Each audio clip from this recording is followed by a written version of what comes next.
Welcome back to Online with an Architect. My name's Josh Hodges. I'm the host today. Very happy to have the latest and greatest VCDX with us, number 300, William Brown. Welcome, William. Thank you very much, Josh. Happy to be here. Yeah, fantastic. I appreciate you coming, and obviously I know it's late where you are, so we're on opposite time zones and opposite sides of the world. So yeah, again, appreciate you making the time. So maybe we'll start off with a quick intro, and then we'll dive into your VCDX journey. Sure. So my name is William Brown. I'm originally from the United States, but I've been living in Europe since 2015, Norway specifically. And just a little bit about my background. I was lucky enough to kind of get some entry-level IT jobs working for the U.S. Department of Defense, and was deployed overseas, actually in the Middle East for 4 or 5 years before getting heavily exposed to Cisco networking, and then of course public cloud platforms like AWS and Azure when it started to become more popular and gain market share as well. And basically worked various different types of advisory roles, solution architecture kind of consulting roles before kind of I had basically an amazing opportunity to work with a global automotive manufacturer that just happened to be a customer that was had one of the largest VMware-based on-premise data center deployments in the world, so something like 30 data centers globally.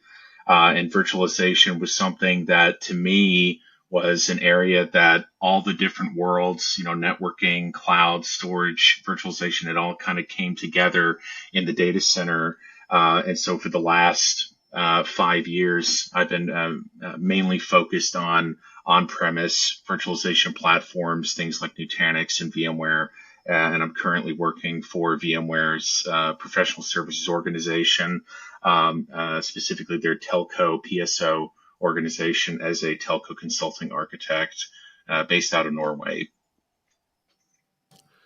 I think from a professional services perspective, I think it's very lucky that customers get access to VCDX level resources like yourself. I don't think there's too many VCDXs in professional services, and there's a reason for that. They're extremely valuable resources, and some of those people want to go on to different types of roles. So I think it's very lucky for your customers to have access to you, and huge value having that sort of talent in the field. Yeah, I totally agree. And so far in the telco business unit, I have not met any other VCDXs, but they do go on into other, more leadership type roles as, once they get the experience, of course.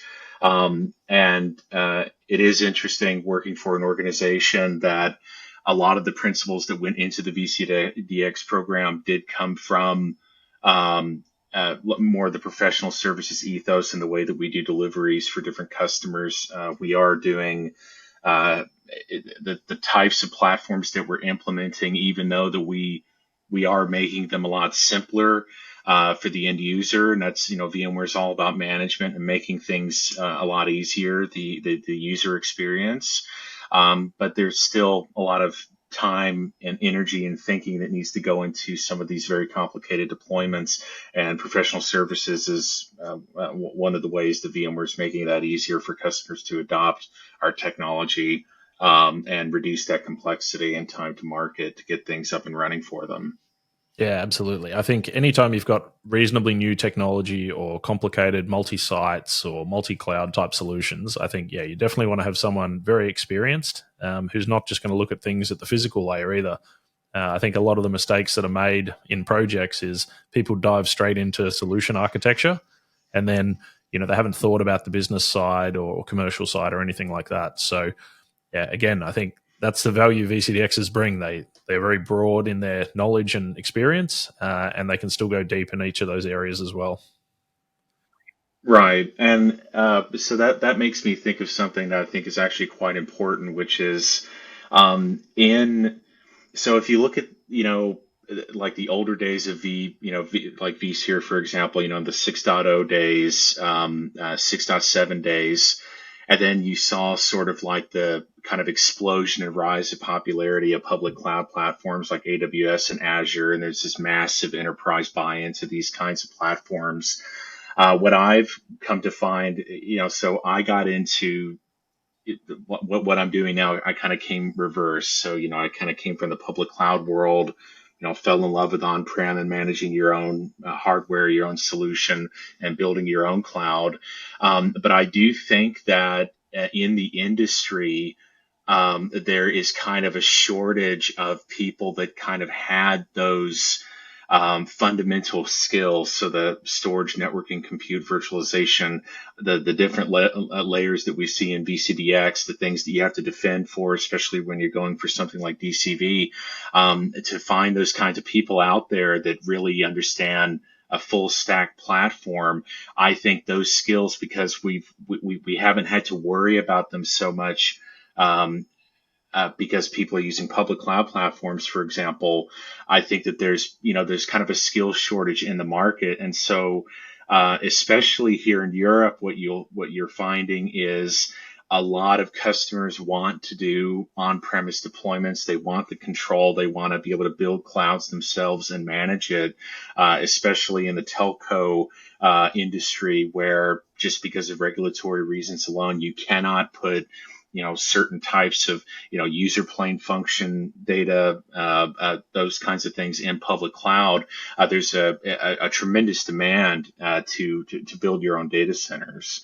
And so I found that with the VCDX specifically, the journey that took me on, the 2 years that it took to get it, it really does bridge the gaps in a lot of that training. It does force you to learn things that typically people aren't really thinking about, so, RTO and RPO and things like that, service, SLAs, SLOs, people haven't had to think of that because that kind of complexity has been hidden away from the innovation that comes from public cloud platforms. So the demand is there, and it's growing, and we're kind of going back to that time, before the public cloud boom, with the interest in building your own platforms. Yeah, absolutely. And I think to your point, like the public cloud providers do a great job of abstracting away that complexity, which is obviously one of the values of going to one of the hyperscalers. At the same time, I think if, like in your example, you've come from that world first and then come to the on-prem, and that I'm sure was quite a learning experience because, people, what I find is if they do cloud native workloads, they have quite a great understanding, in fact, of that hyperscaler and what its capabilities are. But when it comes to talking about RPOs, RTOs, resiliency, things like that, their knowledge is limited to effectively what is marketed by that hyperscaler, as opposed to understanding it at a deeper level. So I think having the skills in both is great because you can understand what the hyperscaler is delivering and you can understand the value, but you can also understand the limitations where you might have to mitigate certain risks that might be present in a hyperscaler that are not on-prem because of how they've designed their system. So I think they're both great platforms. They both have their pros and cons. And I think as an architect, it's great to have these solutions now where you can use both. You can have your hypervisor sitting on your hyperscaler and get all those benefits of the hyperscaler while keeping that on-prem look and feel and capabilities as well. So I think it's a great time to be an architect. Yeah, I totally agree. And then whenever you introduce something like Kubernetes and containers, most of what Kubernetes is doing is infrastructure automation on some kind of level.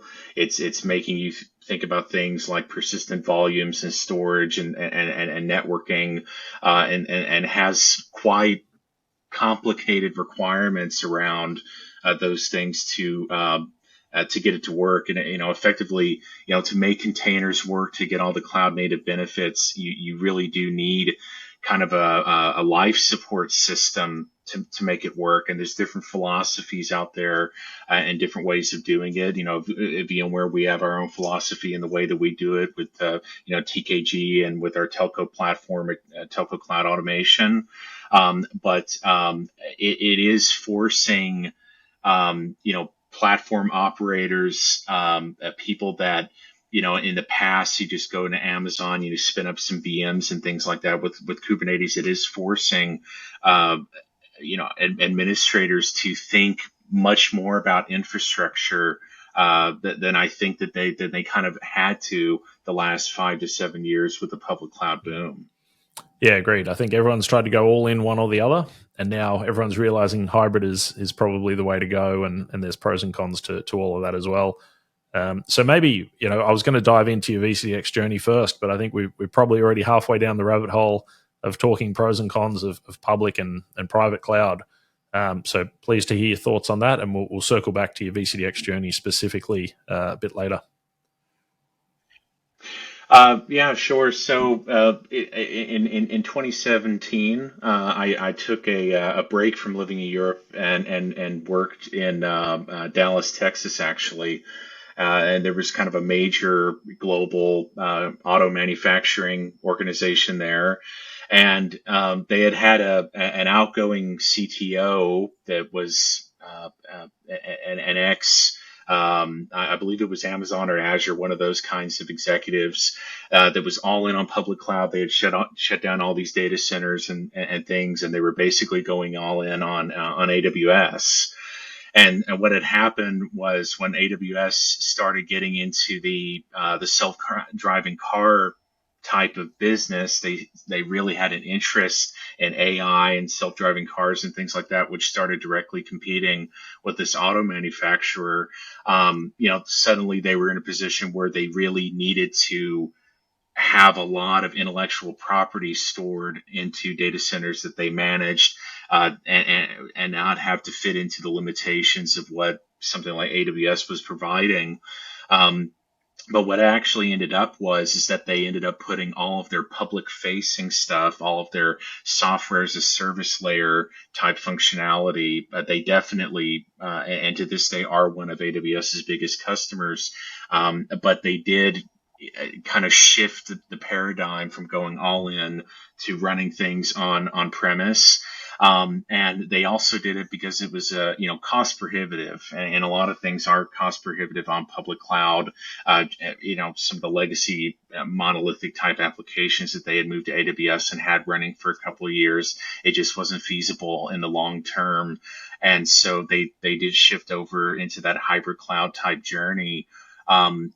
Living in Scandinavia, so like in Norway, over the last few years, we traditionally, the landscape has just been dominated by Azure, because it makes it easy, because it's hard to get the people that know how to build data centers. People want 7 nines of uptime and all the other things that public cloud companies claim with their marketing, and there's a lot of things that they do extremely well. And so we've had a tremendous amount of companies that have done the lift and shift. They're already on the public cloud journey, but because of geopolitical reasons, because of the new updated data sovereignty rules and regulations you have in Europe, they are having to have a new discussion around where the data actually lives.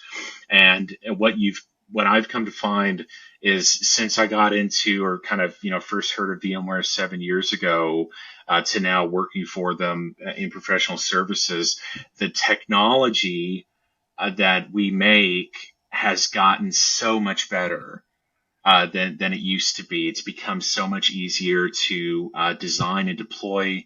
You look at things like VMware Cloud Foundation, the main ethos around something like VMware Cloud Foundation from VMware is all about easy to deploy and easy to manage, and the full stack lifecycle management. Like, you get rolling updates, you get real-time automation capabilities that are kind of pre-built in a blueprint of automation that gets implemented when you set up the platform. And so I think that on-premise technologies have really caught up, and it's making it a lot easier for people to adopt if they want to set up a hypercloud strategy themselves. And I think that probably sums up one of the pros and cons is public cloud probably was a bit more automated, a bit more easier, operationally a bit easier traditionally than on-prem. And now, like you say, the innovation with VMware specifically has been very significant in the last few years, focused quite a lot around, that automation piece. So, and day two ops, where, probably 5 or 6 years ago, I remember thinking, oh, what can VMware actually do now, right? They can make vSAN a bit better, of course, but other than that, like the platform's great. It's got lots of capabilities, very resilient, does a lot of things really well. But yeah, with all the vCloud area and all the automation, things like that, that was the area that was actually missing, especially for customers who didn't have a lot of experience managing and operating their own environment. So I think, yeah, to your point, that the gap is bridged significantly from that perspective. So I guess on that point, one of my favorite topics is the hypervisor on the hyperscaler, because I think this is really the best of both worlds. I think one of the things that I've seen most is, public cloud cost, which is something you referred to, for a monolithic app. It doesn't make any sense. But once you get that hypervisor in there, it's almost like going back in the day from physical servers into virtual. You get all this, economy of scale. So that's what I've seen a lot of is customers who, have a reasonably high cost in a public cloud, and then they put that hypervisor solution in, and then their cost actually goes down and their performance actually increases, right? Because they've got that highly available, highly performant, vSAN layer, and then things are better. Like they're used to VMware, they've got better performance, arguably better resiliency as well, because they've got the hyperscaler and they've got the hypervisor on top, providing that piece VMware's always done. So to me, yeah, this is a super exciting time, because whether we have workloads cloud native that we move back onto a hypervisor, which sounds a little bit odd to do because you already made the journey, but from a cost perspective, doing that can make actually a lot of sense. And then the rest of your workloads that maybe are difficult to transform into cloud native can share that same resource and again get that economy of scale. So what have you seen in VMware PSO?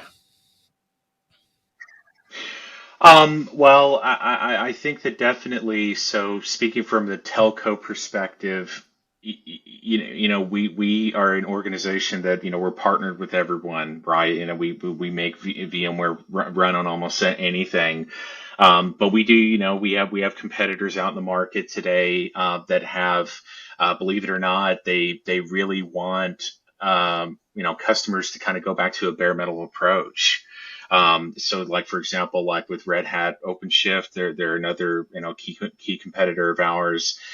They want to do away with the hypervisor altogether, go back to a bare metal approach. Each hardware node is a worker node effectively, in their Kubernetes setup. But what we come to find is that when we look at these bare metal type deployments, is that you get a very underutilization, and it's not very efficient at running the amount of workloads that you would get from running a hypervisor on something like bare metal. And definitely with the just tremendous crazy things that VMware's done, Nutanix, they also have a good hypervisor as well. But there's been tremendous improvements in the amount of workloads that you can run per, a hypervisor instance versus a bare metal node, a just significant amount of resource efficiency that you get at doing something like bare metal or a hypervisor. And it leads into other types of discussions like being, energy friendly, being more a much more environmentally sound solution, because we can run so much more workloads on a hypervisor than we can with a bare metal type of solution. And with it, a hypervisor being an operating system itself, the ability to run that hypervisor anywhere, as long as it's, x86 or ARM type of, processor, it's allowing people, around the world to, pick the underlying platform of choice. as you can see with the VMware solutions that were, supported on Oracle and on all the major cloud vendors that are out there. I personally haven't had a chance to work much with those type of solutions. But looking at the types of customers that we have out there, they do seem to be extremely happy with the ability to just, when you're done with that deployment, you can just turn it off, or the subscription expires. You don't have to, tear down the data center, get rid of a bunch of equipment and those kinds of things. I think is extremely interesting for some people. Yeah, absolutely. And I think there's so much choice now that we have, as architects, we have huge amount of choice to deliver those customer outcomes. So that's what's so good to me. It's not like one or the other. It's not public cloud. You got to go all in with, say, Amazon, or all in on your own data center.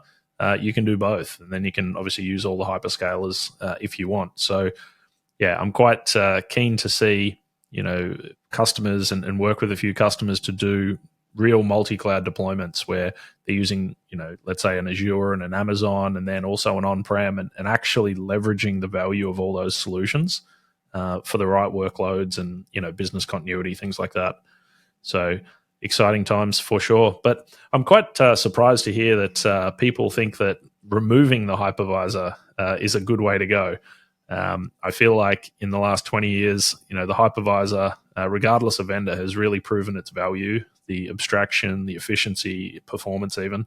So, I'd have to read up on that a bit more to see what their justification is. Right.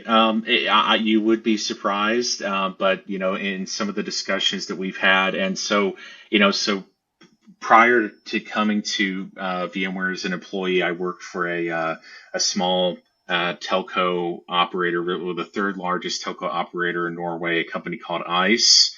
And we were a very multi-cloud company, Azure, VMware with VCF. That was my responsibility. But, we also had an OpenStack environment from Nokia and an incoming OpenShift environment on bare metal as well. And it was a really unique learning experience to kind of look at these different platforms, and also as the customer listened to these different proposals. There are a large, so typically with the with the new container type of discussions that are coming in, there are some companies that are out there saying that you don't want all the complexity of virtualization, reduce the complexity and just move to like a bare metal type model. And so what that typically, in my opinion, and speaking for me, not necessarily a VMware, of course, but, going to that particular model is definitely locking in the vendor because they're not going to run anything else on that platform. And it is basically the company's way of just, instead of dealing with the complexity of a designing and deploying a modern cloud solution, the different things that we need, software-defined networking, different types of storage performance that a platform can provide. They basically just kind of hide away that complexity or avoid it by going to a bare metal type approach. And there are companies out there that are proposing this. The thing is, though, is that typically these customers, typically that type of technology, even though it's the way that we did it, 20 years ago, it's kind of it hasn't been widely adopted today. And hypervisors have been the way to go, whether it's Zen or Nitro with AWS, or Amazon or VMware or Nutanix. So I think that we're still kind of in the early stages, but the FUD that these companies are putting out, it can seem very appealing, but it's so let's say you do go with a vendor that wants to do a bare metal type approach. You're looking past, you're kind of avoiding some of the other benefits that you would get from using a hypervisor. For example, the lifecycle management, the ability to do things like vMotion and vMotion workloads off of things. If you look at some of these bare metal based Kubernetes deployments, you have to literally go and drain the nodes manually before you restart them on another node. There's some run books that you need to do, and it's quite workload. It's kind of operations intensive, which is something that hypervisors have made easy, where you don't have to think about those kinds of things. And if you use a solution like TKG with VMware, that's our Kubernetes management distribution, then you don't you get all the benefits of what you would typically get from a VM based deployment, things like vMotion, software-defined networking from NSX, the software-defined storage solution like vSAN, combined with the benefits of cloud native and Kubernetes, with everything effectively every VM being its own worker node. And so it's kind of combining the best of both worlds there. Yeah, it's quite interesting. I think, back in the day, it was justifying why we're putting in virtualization, and we talked about all the efficiency. And while we did add complexity, obviously the virtualization layer does add some complexity. The return on investment for that complexity was well worth it, obviously. That's why everyone does it. Can you think of any, justification, or is there any advantage for those solutions talking about using bare metal? Certainly, I can't think of one off the top of my head, but So in the discussions, of course, like the number one thing that's going to come up is going to be performance. So they think a typical FUD marketing point that's put out there is, if you eliminate certain layers of the software networking stack, that you're going to have more line rate, more bare metal type performance. And you see these kind of terminologies being thrown out. The same thing with the storage type of solutions. So they're eliminating the software stack. And so, deductive reasoning, if I eliminate the software stack, I'm getting more performance. But with there's a lot of very well published white papers that are out there around VMware solutions versus bare metal, and the bare metal performance versus something like vSphere 8 that's out today, and there's really no difference between the two. And what you find is that with you're getting all the lifecycle management functionality and features of using a hypervisor, and you're able to do things like vMotion and things like that you're not going to be able to do when you have a bare metal type of deployment. But again, going back to like what we talked about at the beginning, when I was talking about like a gap in the skills market, the people that are out there that can design and implement a solution, even at VMware, we make things really, really easy, but you do need the right type of people to set a solution up if you want the best success. A lot of these companies that want to sell in their solutions, that if you can avoid that kind of complexity and say that it's too complicated, it's too much work that goes into setting something up, go to a bare metal approach, then perhaps they can win some customers there. But it is something to think about, and there's also kind of a misnomer, or just more false information out there, that a lot of people think that if you use something like AWS and Azure, that is bare metal somehow, and it's not. They have their own hypervisors, and it's I'm kind of super nerdy and very technical, and you do a lot of research and digging around trying to figure out what's underneath the hood of those public cloud platforms. It's some kind of hybrid mix between OpenStack and something like AHV or vSphere. Like they've definitely kind of mixed in several of those technologies, but at the end of the day, it's not bare metal. It's a hypervisor that they're running on. Yeah, absolutely. And I think that the simplest point that I used to bring up many, many years ago was, even when there was, maybe back in the vSphere 4 days or something, vSphere 5 maybe, I remember they released a published article about 1 million IOPS out of a VM. And I feel like, that was the turning point where performance was no longer a constraint. Like, there was no reason not to virtualize from a performance perspective. That was vSphere 5. So however long ago that was, probably 10 years ago or something now. But that's the thing that I don't get is, let's say theoretically there's an advantage in exactly what that vendor is saying, which is eliminate all these software layers, you'll get better performance, you'll get close to line rate. Okay, cool. but what do you actually need? Like, what are your requirements? If your requirements is 2 gig a second, and you got a 10 gig NIC, and there's even a 20% overhead from virtualization, well, you've still got heaps of headroom. So I think if you're bottlenecked so heavily at the physical layer, I think there's a bigger problem than a potential, even though it's largely just a perception issue. I think the bottleneck is not there, really. I think that a part of the problem is that just this discussion, like we're having right now, is considered very uncool and not sexy by IT executives. So they want to treat everything like it's a service. They don't want to have to think about performance and storage overhead and software defined networking. Like we live in a world that, because of things like Uber and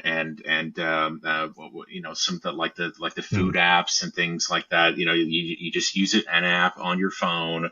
You press a button and magic like happens, and you don't really think about anything else. It's kind of magically all there. And what people don't realize is behind the hood, or under the hood, there's a lot of a tremendous amount of thought that does go into these kinds of things. But also, I've noticed that a lot of this public cloud culture is 100% built around stateless. It's just 100% built around stateless and very, very lightweight types of applications, where you don't really have to think about performance and things. Maybe just think about cost. Like just cost reduction, those kinds of things. The minute that you get into something like, the telco world, where there's a ton of stateful stuff that's running, maybe not your user plane, traffic, like a phone call, those kinds of things. It's hard for something like that to be stateless. But then all the performance and things like that, all those considerations you have to start thinking about.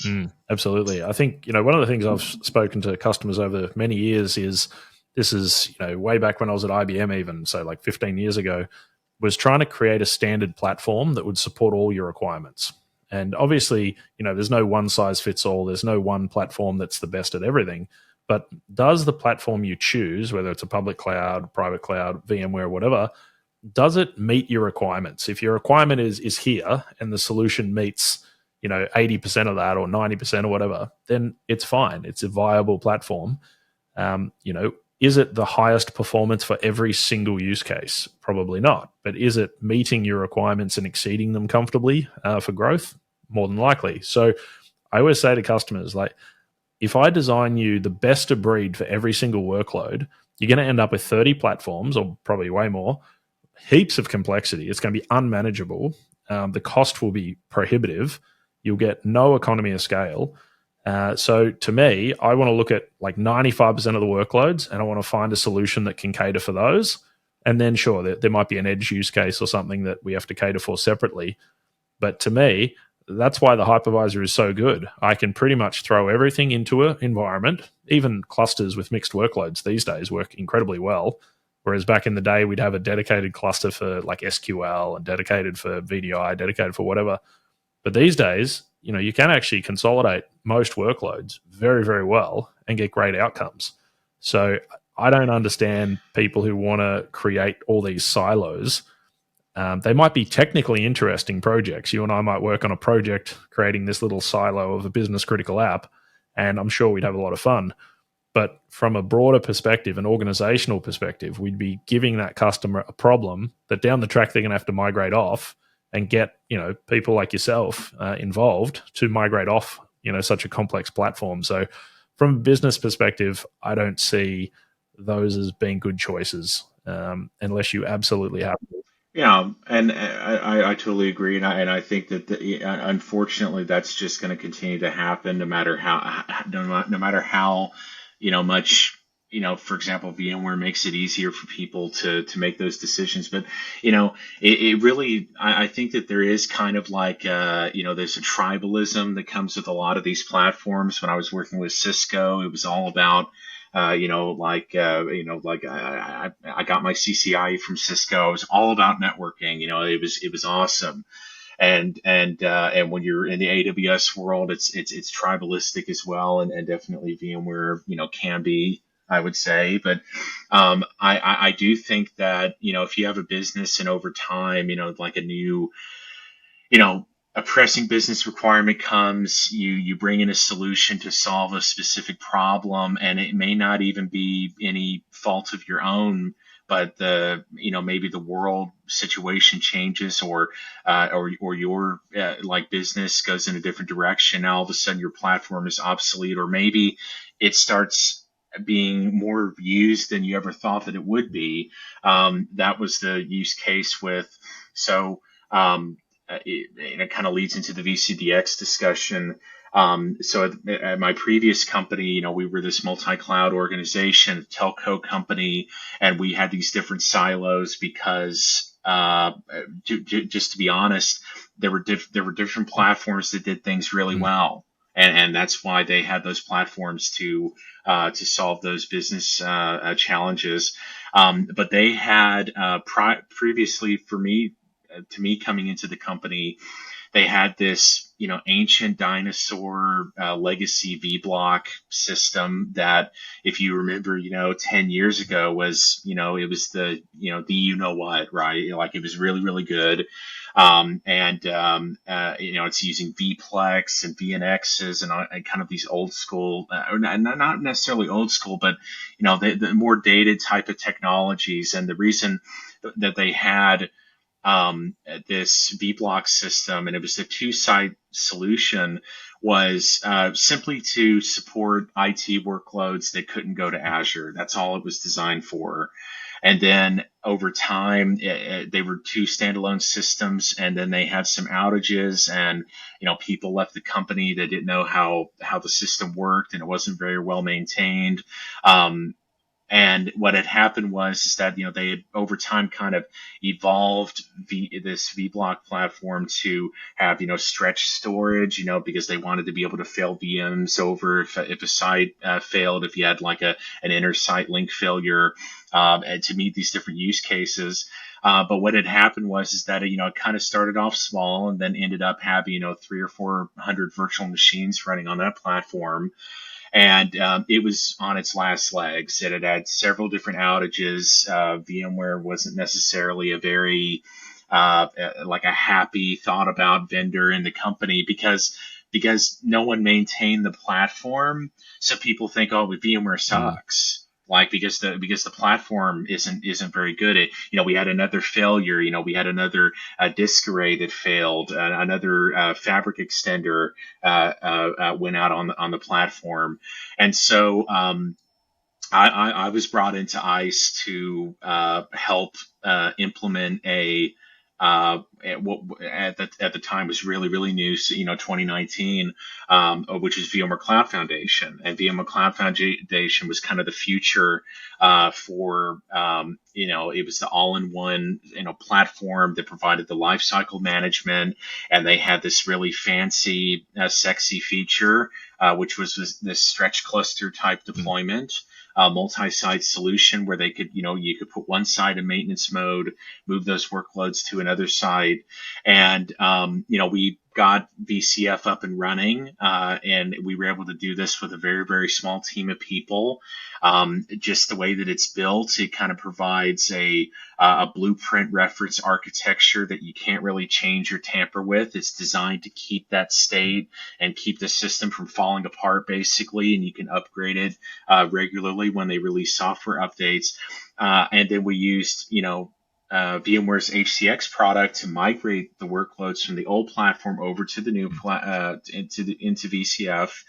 And over time, because VCF made things a lot easier, people started using VCF a lot, and then we started introducing vRealize automation, the self-service distributed firewall provisioning through VRA. So the customer gets a portal, they're able to provision their own VMs and configure their own NSXT firewall rules in a micro-segmented environment.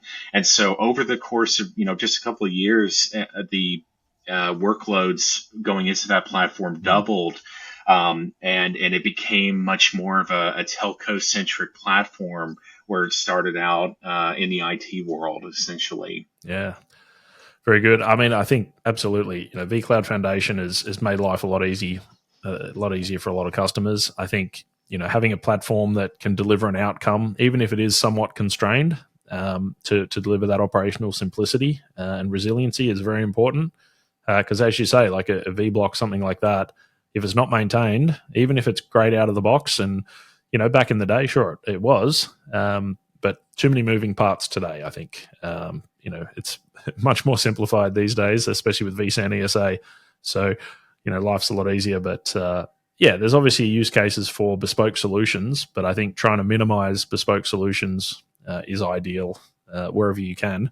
And one thing I would say is, and I'm probably a bit biased coming from the on-prem world into the public cloud world, but I feel like if you choose VMware, then you can pretty much run all workloads on that.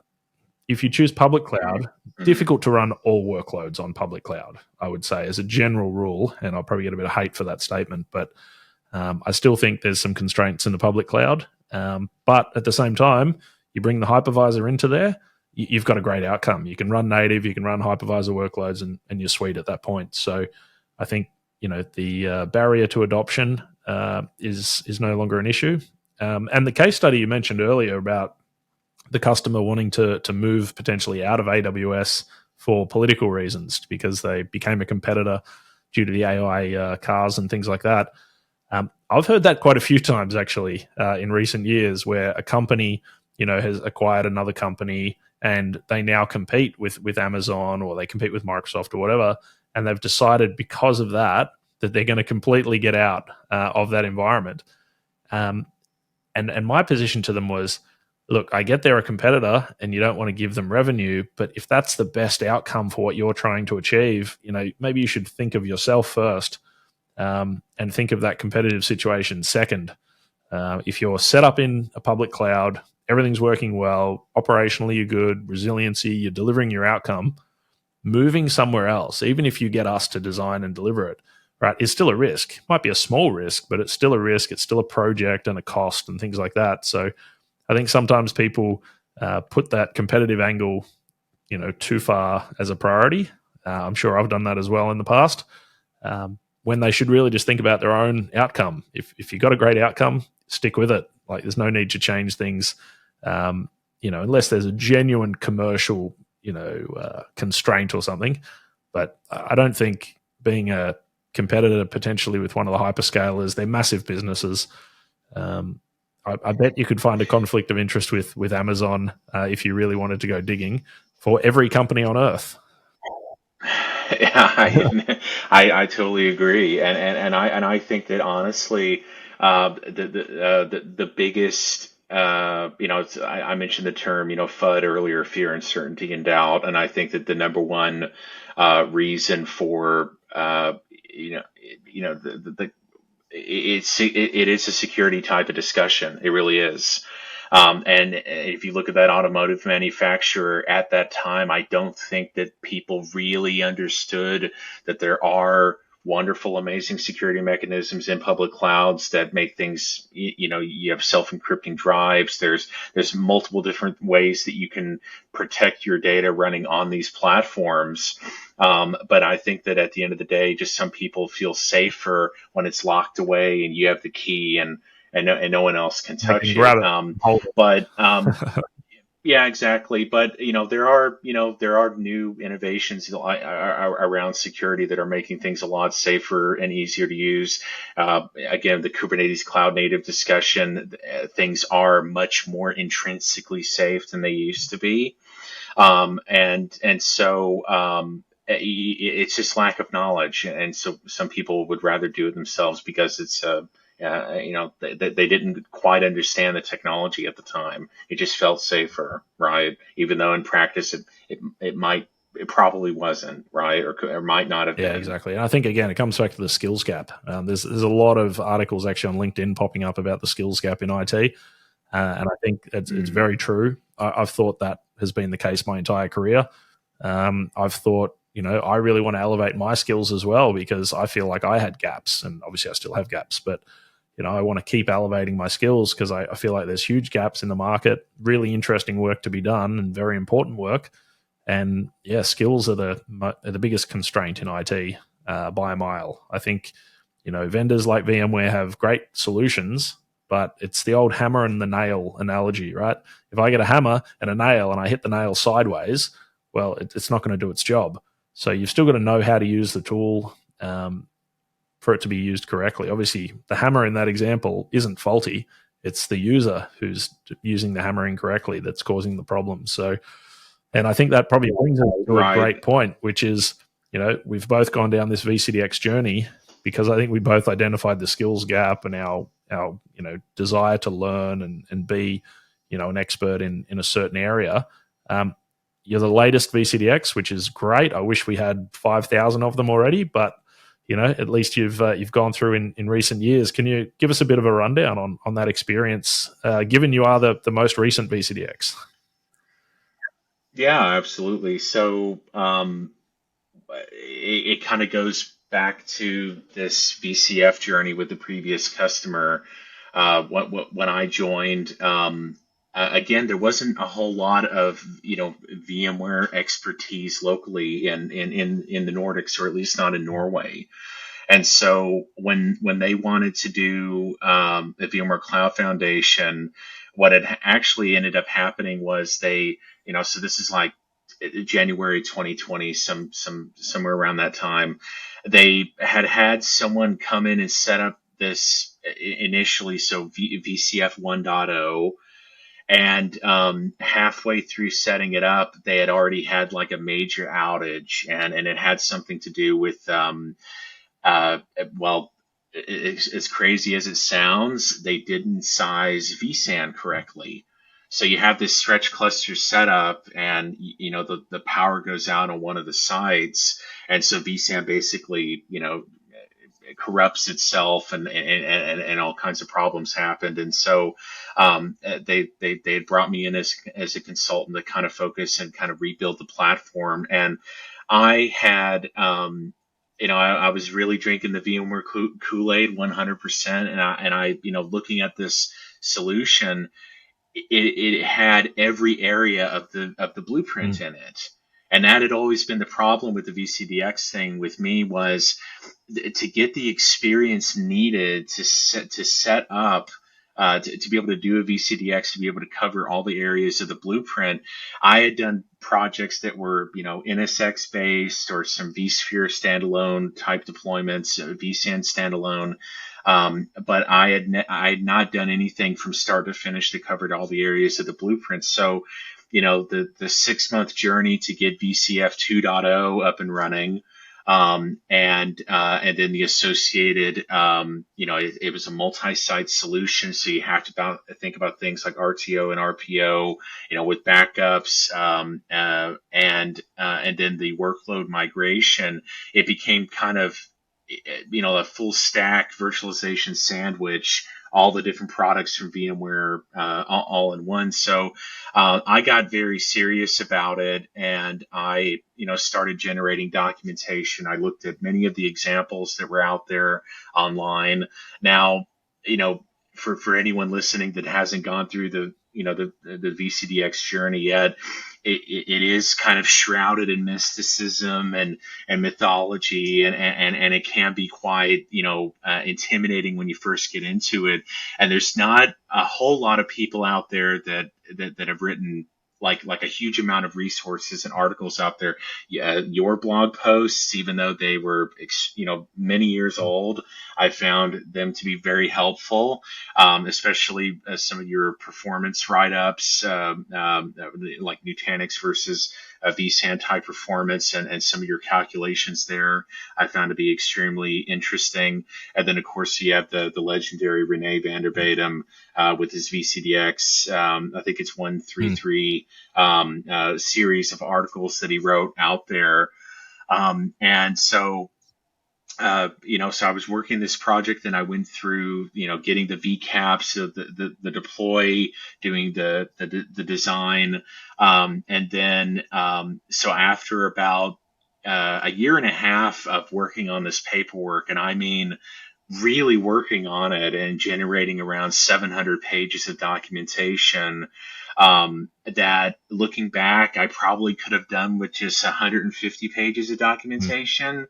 But as you're going through this journey, you're kind of writing a book to yourself, right? Like you're writing this manifesto to yourself and learning a lot of the stuff as you go along, most likely. And so you end up with this kind of just massive amount of documentation, a 300-page design guide, a 100-page implementation guide, maybe another 100 pages for the operations and troubleshooting and all the screenshots and everything. And I had gotten together an application, and another advantage that I had was it was Corona and there was nothing else to do. So, you had a lot of time and a good reason to work on this. And I just found it to be absolutely unbelievably interesting. Like the whole thing, it was just an experience that I've never ever had to gone through. It's not like any other school. Just having to learn things kind of very fundamentally. And the one thing that I found with it was, it's a VMware exam. Most of the principles are not VMware specific. We have our own. We have our. Pretty much you can take a VCDX methodology and apply it to anything. Really, I do it in my personal life as well. Yeah. I use sort of that thought process. So sorry to cut you off. No, absolutely. This is the interesting part of the discussion, I think, because like once upon a time, like I was a Boy Scout back in the States. I got my Eagle Scout. It was at 17 years old, it was like the biggest thing, and it was kind of this achievement that you had to learn these different principles and all these different things, and VCDX was kind of like that. But so even though it's a VMware specific exam, it is the principles are not VMware specific. And when you do a real life deployment and you are kind of thinking the VCDX way as you're creating your documentation and also getting a chance to do a real life deployment at the same time, you realize that it's not VMware specific, and it's a tremendous learning opportunity. And so in December 2000, so December last year, I'd finally, applied. The documentation was accepted. The first time I was scheduled in December to do the defense, and I did the defense, and because it's never quite like you expect it to be, I failed the first time. It was. I can't go into specifics, of course, with all the NDAs we signed, but like it is a quite an intimidating experience. You're sitting in front of a panel of experts, people that that many great people have gone before you, and it just kind of adds to the mysticism and mythology around it, which to be honest, it is kind of cool. It is interesting, and I basically ran out of time, and I had a lot of unnecessary stuff that I wanted to get to in my defense that really had no bearing on why I was there or the exam itself. So I didn't want to lose momentum. So I basically, if your design's been accepted the first time, it will be accepted the second time. And I reapplied, and I had done no mocks. I thought that I was superstar smart guy. No mocks. I don't need to talk to anyone. I can defend my points. And I'm still thinking at that time from a very technical perspective, and I really understand my solution, and I'm an expert in my solution. And once again, I took it again in March this year, and I failed. And it was all about being extremely technical, not sounding enough like an architect, and really overcomplicating something that's kind of very simplistic in its own way. And so I did do the mocks. I was able to get a hold of some extremely smart people that, out of their kindness, because they don't get paid for it, they did sit down with me. We did do some sessions, not too many, maybe 3 or 4 mocks actually. But you kind of sitting in front of a stranger that you don't know, who's gone through this before, you quickly identify your weaknesses, and you also understand that you do have the ability to Mm. pass. And that's the thing. And they say I did hear it in one of the workshops that I did, way at the beginning of this process. VMware says that if your documentation was accepted, you have a reasonable chance of Mm. passing. Doesn't mean that you're going to pass. It just means you have a reasonable chance of passing. So I went in with a completely different mindset, and I passed, and the pressure was on because you can't reuse the same exam, the same documentation three Mm. times.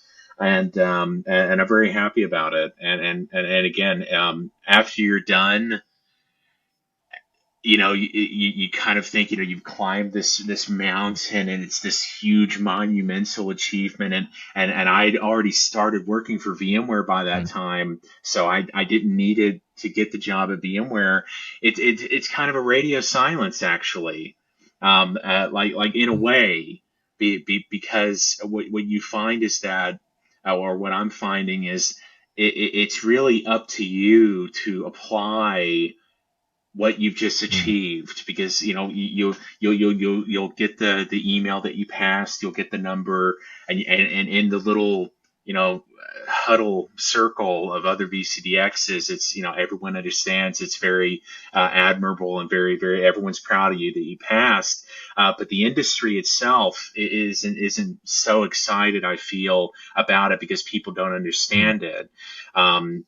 That's one of the things I like about what you're doing, is you're making it more, you're kind of spreading, evangelizing what we're doing, and spreading the message of what, how important the VCDX is, how it applies to basically everything, as an ethos, and that's more relevant than Mm. ever, Definitely in is. the industry Yeah, today. absolutely is. And I think I wanted to summarize a couple of your points because you've nailed it. So if you're going to do VCDX, make sure you do mock panels.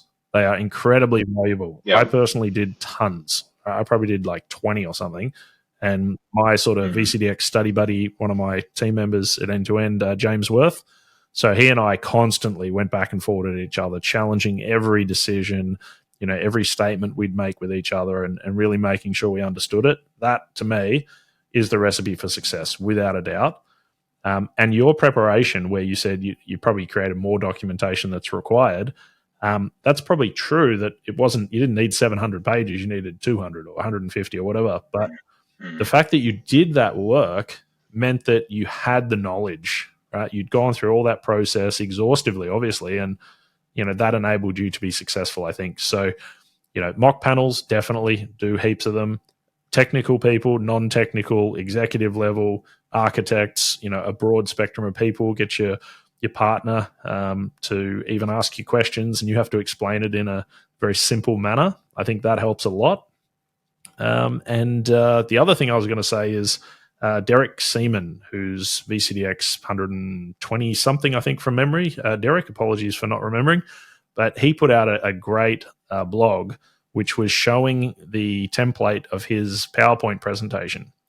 And I think, the mistake that you called out was you ran out of time. And I think Derek's template showing you, how to go through that process for anyone applying for VCDX, that would be a great place to start, to make sure that you get through all the scoring criteria and you've covered off your solution in a very comprehensive manner. That'll give you the best possible chance of passing. And yeah, I think we'll have to wrap it up at that point. I think I have to get you back on, though, because I think this has been a great chat, and I'd love to dive really deep into the Yeah. telco space, and maybe talk very solution specific, product specific, and even get you to show us through a few demos or something like that. But I think this has been fantastic. I think your journey is very inspiring. That you're willing to come out. You say you tried, you failed again, but you actually, on the third attempt, you basically did all the things we know we need to do to be successful. And no surprise, you're a smart guy. You passed when you prepared to the best you could possibly do. So, yeah, very inspiring story. So, hopefully, everyone else can follow your lead. Absolutely, and it's been very enjoyable talking to you, Mm. Josh. More than happy to jump on and talk telco specific stuff for sure, and maybe even share a little bit about. We can maybe touch a little bit on my VCDX document structure as well. I'd be more than happy to That'd be a share great episode. some We of could even that. do a telco episode, and Yeah, we could do one specifically on the VCDX documentation set. I think that'd be incredibly popular and valuable. So, very much appreciate your time absolutely, and late evening for you. And yeah, can't wait to have you on again. absolutely. Thank you. Good to see you.